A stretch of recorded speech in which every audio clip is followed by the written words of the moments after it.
first cosmonauts and astronauts were launched into space, and then I began to dream about maybe that would be the ultimate experience for a pilot. For more than 5 decades, one of NASA's most trusted astronauts stayed silent. Not because he forgot, but because what he witnessed on the moon didn't fit the story we were taught.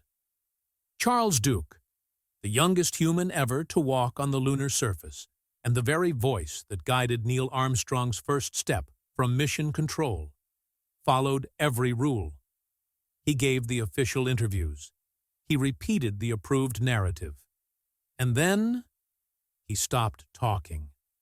Now, at 89 years old, with nothing left to protect and nothing left to gain, Duke is finally breaking that silence. He has spoken about moments on the moon when the reality hit him all at once. When landing zones, craters, and distances weren't just calculations, but decisions made under pressure, with consequences no one on Earth could feel. Moments that never made it into the highlight reels. Apollo 16 quietly faded behind more famous missions. But Duke didn't forget what he saw up there, 206,000 miles from home, standing inside an environment humans were never meant to survive. And the uncomfortable question is this: if everything about the moon missions was fully understood, why wait more than 50 years to tell the full story now?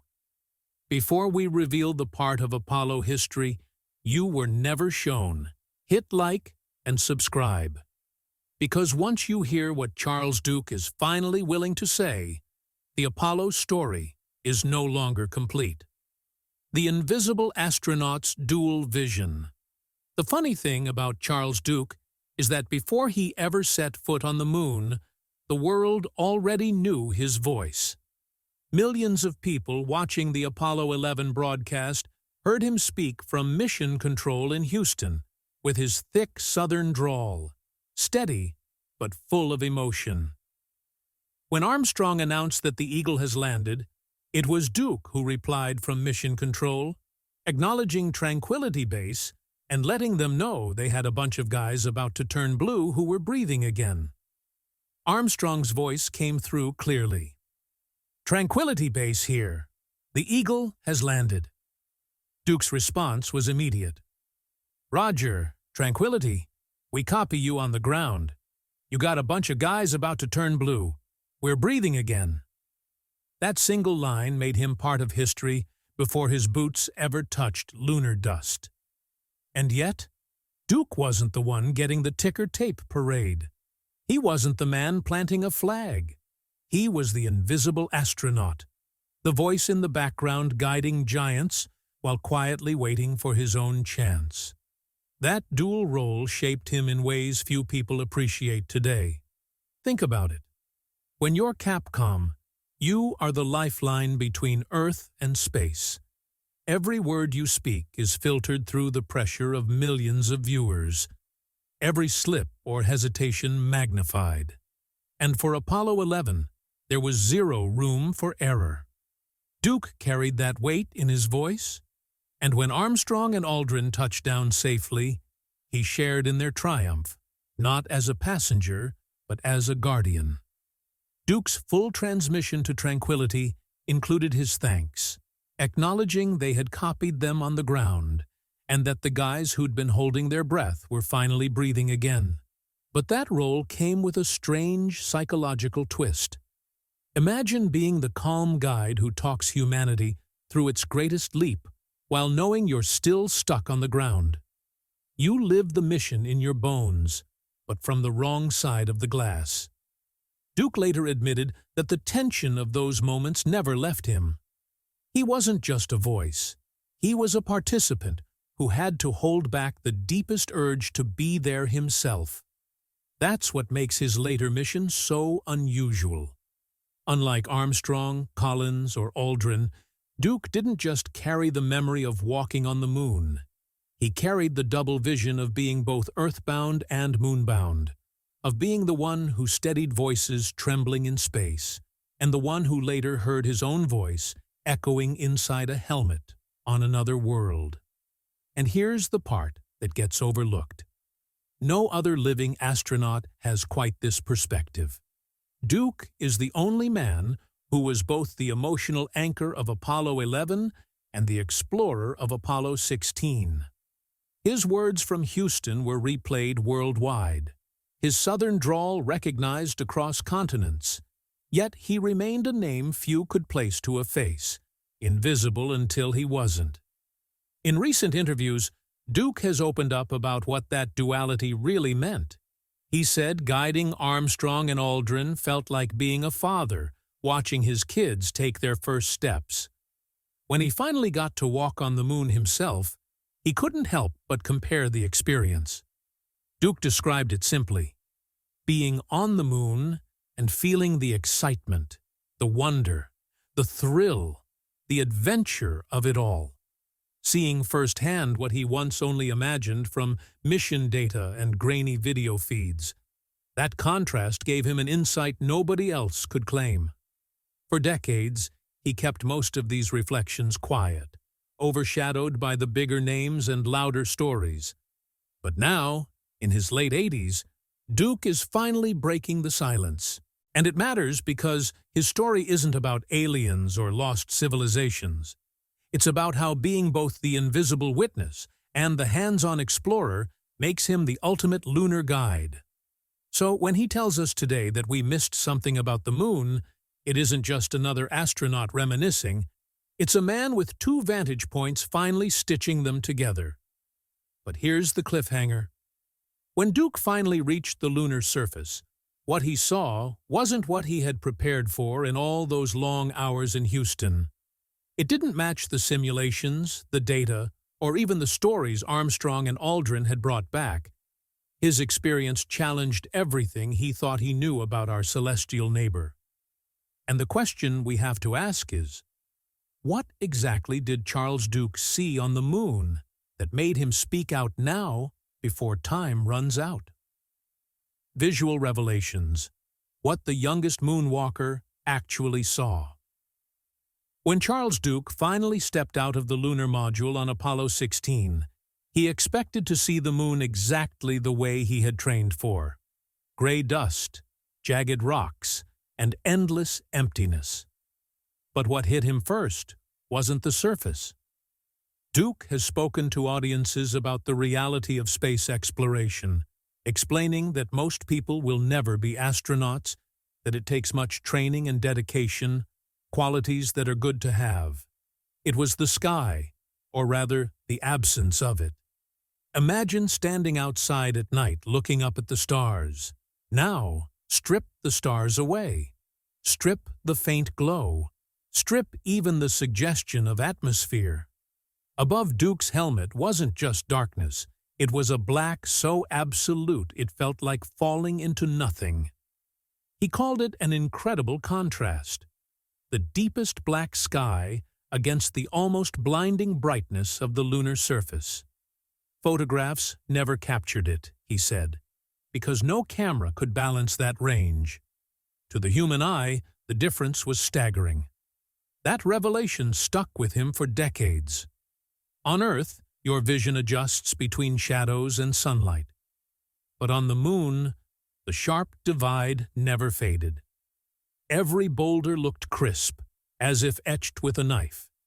Every shadow cut like an ink line on paper. Duke later admitted that people looking at the Apollo photos assumed that's the full picture.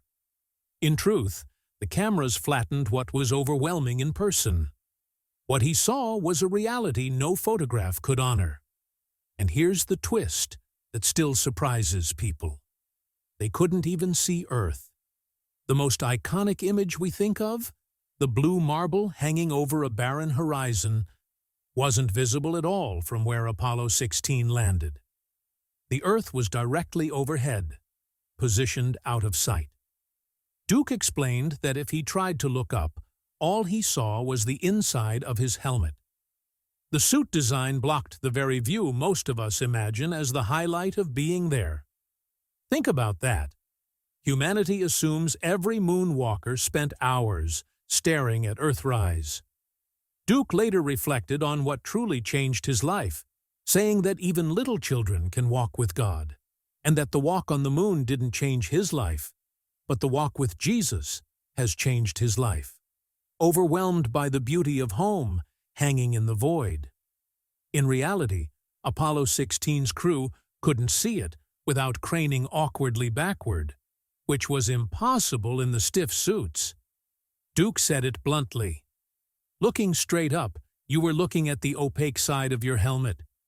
The most poetic scene in pop culture never existed for him. This is why he's speaking out now. He wants people to understand the truth, not the myth. The moon wasn't a glossy postcard. It was brutal, stark, and limited by the very technology that kept them alive. The helmet itself narrowed their world. With a field of view like a fishbowl, Duke could see forward, but not up or around without twisting his entire body. Peripheral vision was gone. That meant exploring the lunar surface wasn't just awe-inspiring, it was clumsy and disorienting. He described trying to survey a ridge while fighting against a suit that refused to let him turn his head naturally. It wasn't the free panoramic sweep we see in documentaries. It was a struggle inside hardware designed for survival, not comfort. Yet, even within those limits, the emotional weight was crushing. Duke said the incredible contrast between black and white wasn't just visual. It felt spiritual, imagined the universe erased of gradients. No soft skies, no distant haze, no clouds drifting lazily, just light and void. He admitted that standing there, he realized for the first time how alien the moon really was. It wasn't another desert. It wasn't another mountaintop. Duke has shared his beliefs about alien life, saying he believes God showed him the truth about what exists in the universe. It was an environment that didn't care if he existed, and that contrast is what he believes history misunderstood. We've reduced the moon to a backdrop, a grayscale stage for heroic poses. Duke insists that what the astronauts saw was more shocking than any headline. It wasn't about planting a flag or taking a photo. It was about being swallowed by extremes that the human mind wasn't built to process. So why is he talking now after 50 years? Because, as he puts it, the misconceptions have piled up. Movies, posters, and even NASA's own PR sold a version of the moon that doesn't line up with what the crew actually experienced. He wants to correct the record before his voice is gone. And his correction is simple. The moon wasn't beautiful in a comfortable way. It was beautiful in a terrifying way. That raises a question for us. If even the most iconic images left out the raw truth, then how much of our collective memory of Apollo is built on curated illusion? Duke's memories don't just add color. They strip away the filter. And yet, Duke says the visuals were only half the story. The part he's most passionate about today isn't the sky or the shadows. It's what they actually achieved on the ground, the science that history barely remembers. So here's the real question.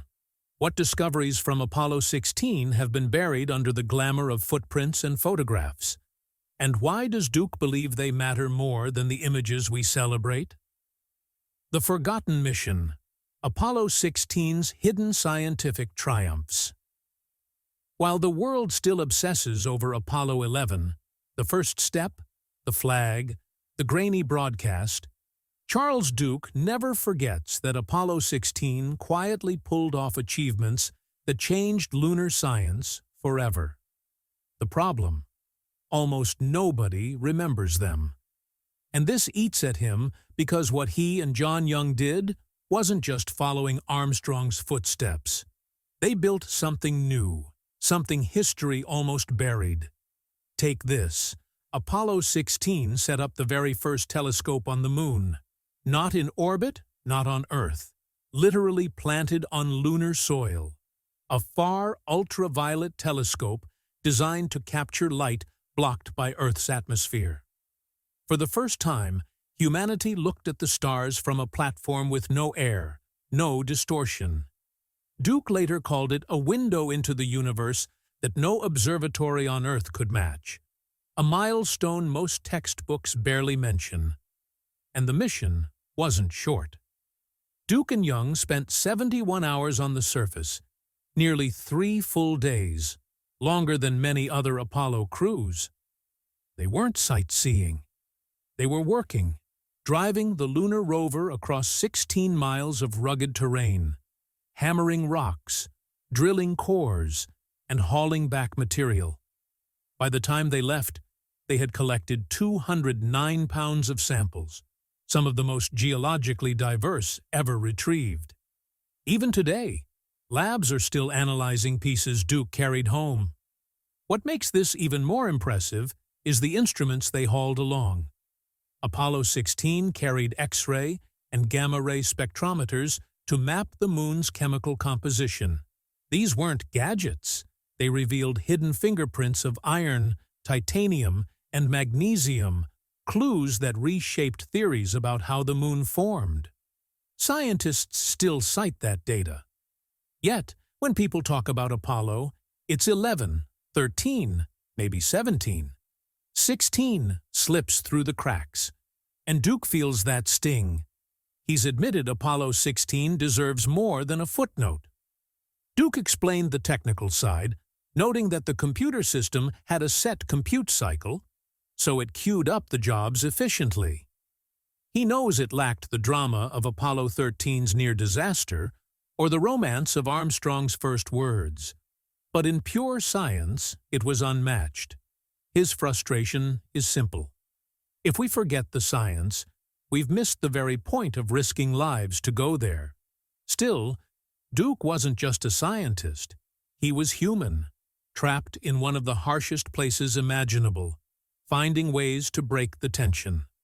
Enter the Lunar Olympics.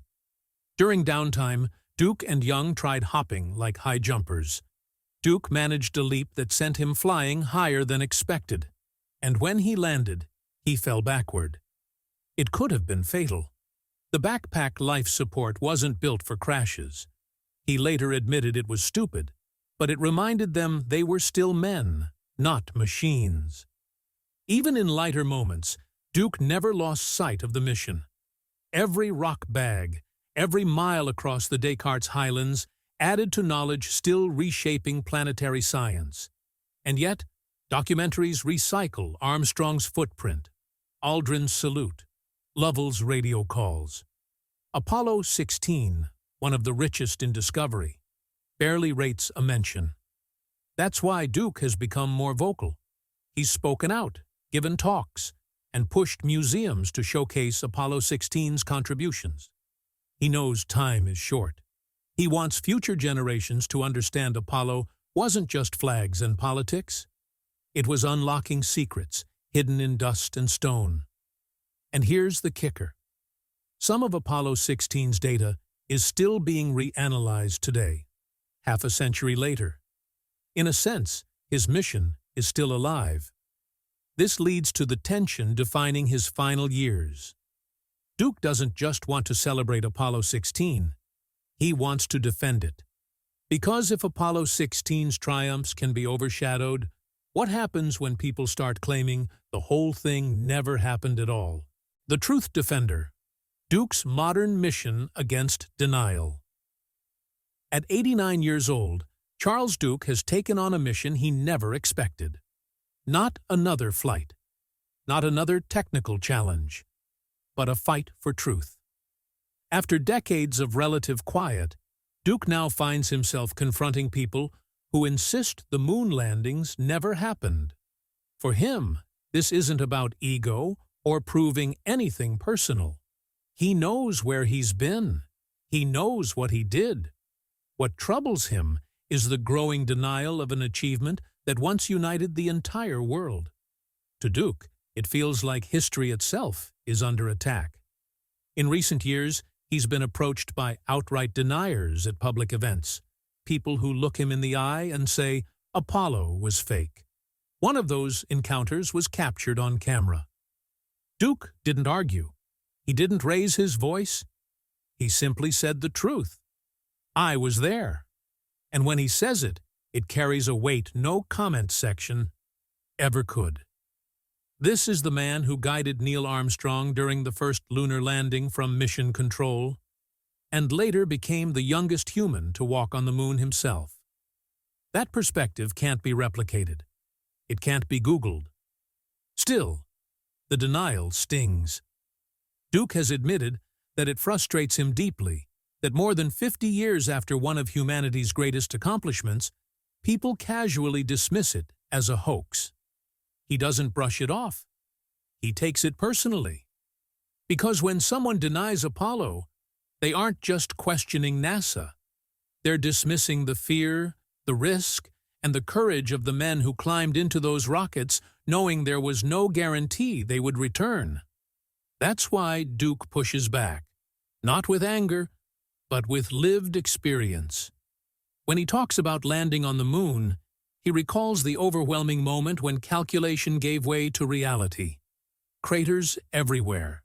No margin for error. No room to drift too far downrange. These weren't abstract problems. They were life-or-death decisions made in real time. You can't fake that kind of memory. He explains what only someone who's been there would know. The way 1/6 gravity turns every step into a careful, floating motion. The brutal heat of the sun beating down on the suit.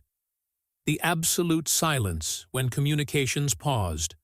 No wind, no background noise, nothing but your own breathing. He talks about the lunar dust, how it clung to everything, worked its way into seams and joints, and followed them home. Details like these aren't cinematic embellishments. They're physical facts. Then there's the evidence.